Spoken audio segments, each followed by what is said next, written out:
Now it's time to install the turn signals. These are actually the rear turn signals, and these are pretty sweet because they also came pre-wired, not like old school where you had to wire everything yourself. Now the wire gets fed through a bolt on the bottom, and what this is going to do is the first thing we have to do after we get it all adjusted is we need to put it through the bracket on the go-kart. So the bracket's going to go right there. Now once it's on the bracket, how it stays there is on the wire you got your washers and nuts. So it's going to go ahead and go on the bracket, and then we're going to go ahead and tighten it up. And the only thing you have to watch out for is make sure that this is pointed perfectly backwards towards the rear so people can actually see that you're turning. And once it's all mounted nice and secure, we have to plug it in, and since it's pre-wired we don't have to connect any wires. Just go ahead and plug this in the plug from your electrical box and you'll be good to go. So now I'm going to show you guys where to install the rear turn signals, and I'm also going to install the front turn signals while I'm at it.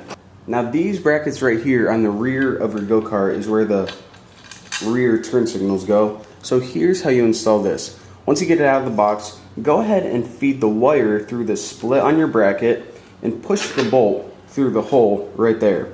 Now all of your nuts and bolts, or excuse me, bolts and washers and nuts, that's what I'm trying to say, nuts, bolts, washers, nuts, tomato, tomato, are going to be on your wire, so just go ahead and tighten that on your nut. There we go. Now before you tighten it, you probably want to stand behind it and make sure that this turn signal is facing directly backwards. But I'm just going to eyeball it. Looks pretty good to me. And on mine, I don't think this is actually metal, I think it's plastic.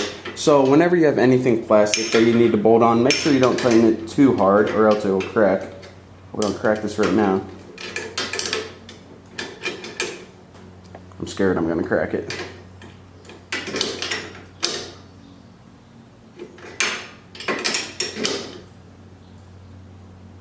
Easy Bessie, easy Bessie. There we go. So this is nice and snug, it ain't going anywhere. And now what you have to do, the last step, is connect the wiring from your electrical box, which is right here, to the wiring on your turn signal. So go ahead and snap those together. There we go, and it should be able to work now. Now the only other thing is, you guys probably noticed, all this slack right here. To get rid of the slack, probably the easiest way is if you just bundle it up like this, stick it to your frame, and then take a zip tie and zip it around here. Then it's pretty much going to keep your electrical from hanging down, because not only is this really ugly looking, but you don't want it like hitting the muffler or something, because that's going to burn through the rubber insulation and ruin your wire.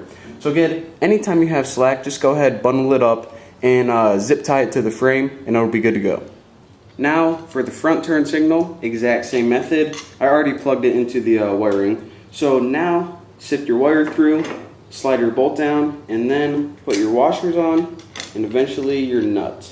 Now this one's kind of a pain because this bracket I can hardly fit my fingers into. Hopefully I can get a wrench into it. Go ahead and tighten that.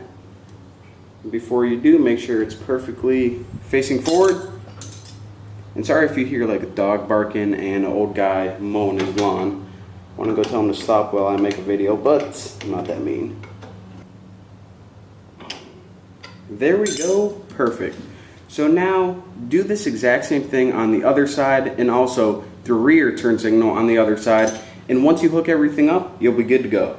Just don't forget to tie down your slack from the wire. And of course, well, thank you guys for watching, and make sure, don't forget to subscribe to my channel for all the latest and greatest videos.